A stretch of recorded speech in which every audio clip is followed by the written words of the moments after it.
Hello traders, आपका NSC trading में स्वागत है। आज हम टॉपिक पर भी बात करेंगे प्राइज एक्शन क्या है। कोई प्राइज ऊपर होता है, जैसे प्राइज में एक्शन होता है, जैसे कि बाइंग और सेलिंग होती है। प्राइज ऊपर या डाउन होता है, इसी को एग्जाम के लिए देखेंगे कि प्राइज एक्शन क्या है।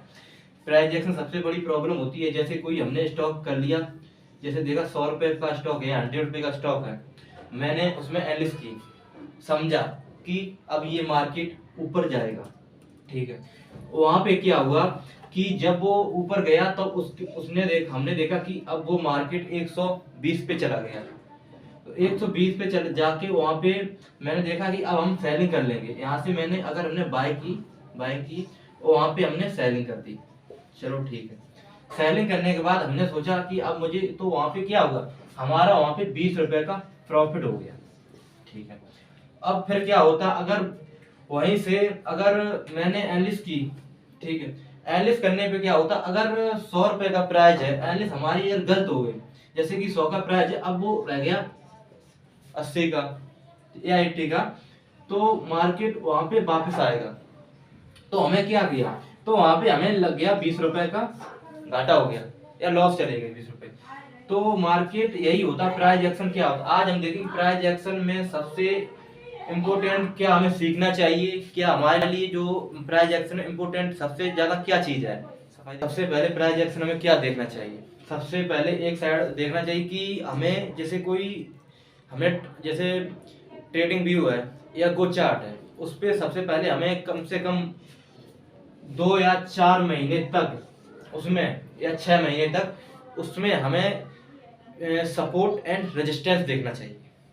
सपोर्ट रेजिस्टेंस मार्केट और प्राइस में सबसे इम्पोर्टेंट है। अगर आपने सपोर्ट रेजिस्टेंस सीख लिया तो मतलब आपकी ट्रेडिंग ज्यादा तो नहीं, 100 में से समथिंग में आपकी 60% सही चली जाएगी, ठीक है। तो क्या हुआ, हमने पहले सीखा support and resistance, support and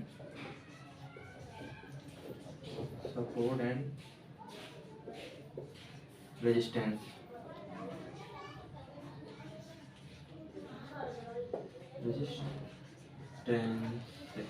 ठीक है। उसके बाद क्या होता है, सपोर्ट अगर रेजिस्टेंस ने सीख लिया तो हमारा यहाँ से समथिंग में 100 में से हमारा मार्केट 60% तो निकल आएगा। उसके बाद हमें क्या सीखना चाहिए, उसके बाद हमें सीखना चाहिए वॉल्यूम, कि वॉल्यूम सबसे, जैसे कोई प्राइस है वो कितना खरीदा गया या कितना बेचा गया, वो वॉल्यूम सस्टेन करता हमारा। तो हमने क्या किया, उसके बाद क्या सीखा हमने, वॉल्यूम। वॉल्यूम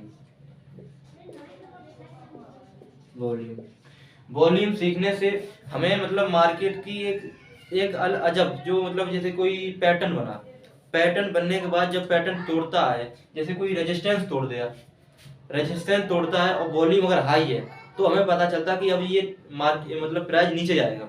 अगर सपोर्ट तोड़ा तो नीचे जाएगा, अगर रेजिस्टेंस होगा ऊपर मार्केट जाएगा। तो हमें वॉल्यूम ये पता चलता है कि अब मार्केट नीचे गैप जाएगा या ऊपर जाएगा, ठीक है। उसके बाद उसके बाद सीखना चाहिए हमें कैंडल, जो हमारा मार्केट में इंपॉर्टेंट ये कैंडल।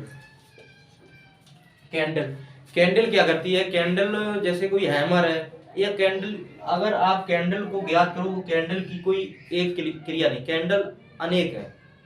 जैसे अगर सीखो तो कैंडल आप सीख नहीं सकते, नथिंग, क्यों, हर कैंडल एक अजब अलग देखती है, मतलब कोई गैप अप होती है या डाउन। सबसे प्रॉब्लम होती है कि हमें सीखना, मॉर्निंग स्टार है, हैमर है, ऐसी अनेक कैंडल है जो हमें सीखना चाहिए।